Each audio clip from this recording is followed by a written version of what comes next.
Hello everybody, Dennis Engelbrecht, Digging Deeper. Today, and really this entire spring, many of you are facing a lot of questions about what to do with your organization. What is the economy going to look like going forward? What is our workflow going to look like? And there are a lot of tough decisions you may be facing out there.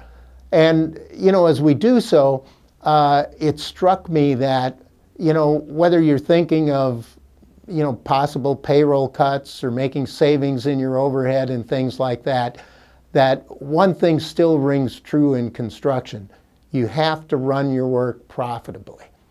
And so as you make these decisions and you look forward and you strive to be right-sized for today and for the future, try to remember that you do have to run your work profitably. A job going badly or not run well can cost you much more money than you can ever save in any kind of overhead cuts or anything like that.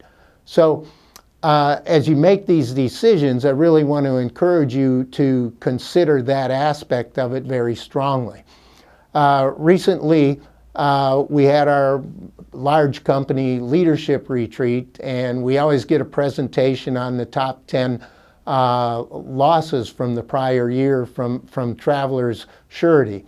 And these top 10 losses, again, really bring out some very important things for all contractors to remember.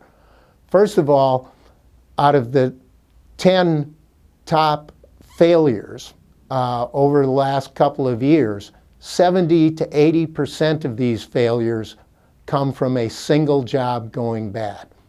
And in construction, that's always important to remember, because really, what defines your business in the long run is really the lack of those jobs going bad. So you've got to remember to do everything you can to prevent the bad job. The other critical aspect of those bad jobs, when you look at the extent of the losses are oftentimes as big as the job itself.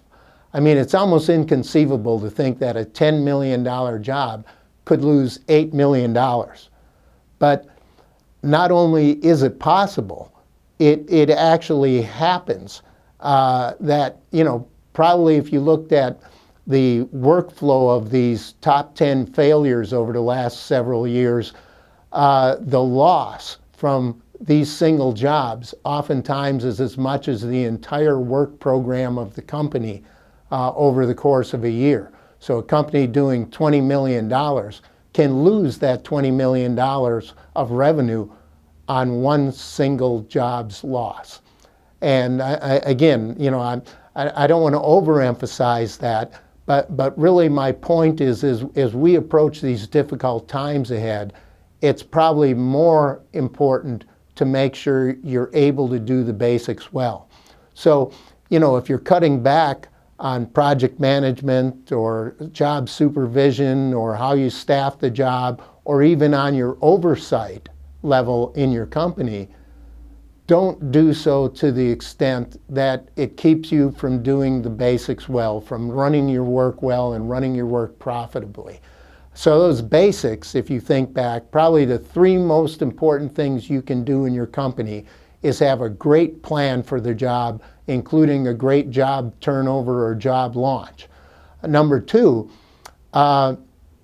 you really want to have frequent and rich job reviews.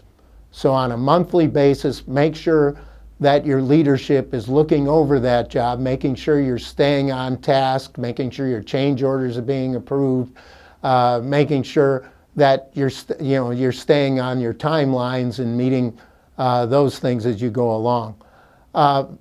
Finally, make sure at the end of the job you're having a good lessons learned process, so that you do continue to improve as a company, and you make sure that you're finishing strong on these jobs as well.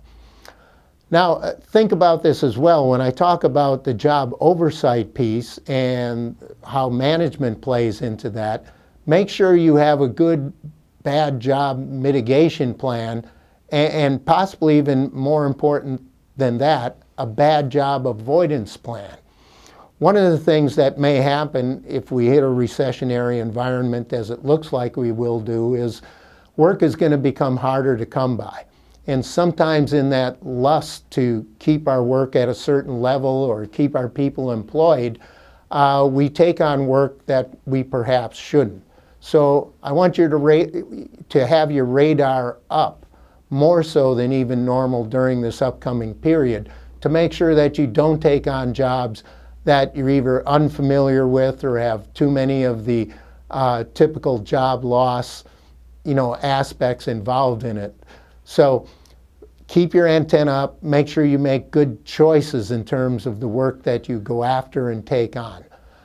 Finally, one of the lessons of the last recession is that your estimate today may be different from your estimate tomorrow. First of all, estimators like to win. And in doing so, as we get into more competitive times, they may take the fluff out of the estimate. You may own equipment. You say, well, I don't have to put the equipment cost in there because we own it.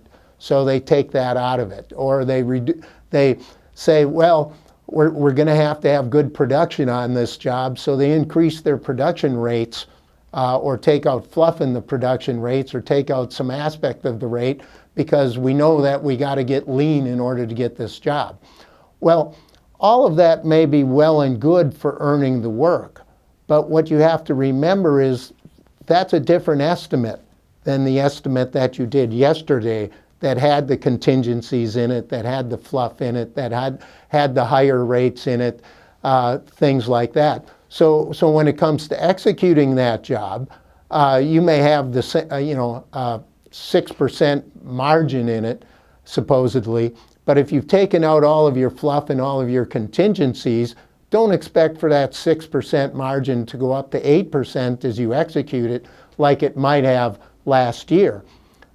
Instead, if you've boned that job or leaned that job down in estimating, it's more likely to have job fade or profit loss on the job than it is to gain or have profit gain on the job. So just think about that your estimate from yesterday is not necessarily your estimate for tomorrow. And as you strategize with your estimating, make sure you're aware of those differences so that you don't fool yourself in thinking, well, this is a 5% job, but really in the end it's more likely to end up at 3%, whereas yesterday's 5% job might have been more likely to end up at 7%. So again, the focus needs to be to make sure you run your work profitably today. Any loss of profits on the jobs that you have can overwhelm any cost savings you think you can achieve. So if you're going to try to run leaner, you still have to be able to run well. Again, Dennis Engelbrecht, Digging Deeper. Thank you.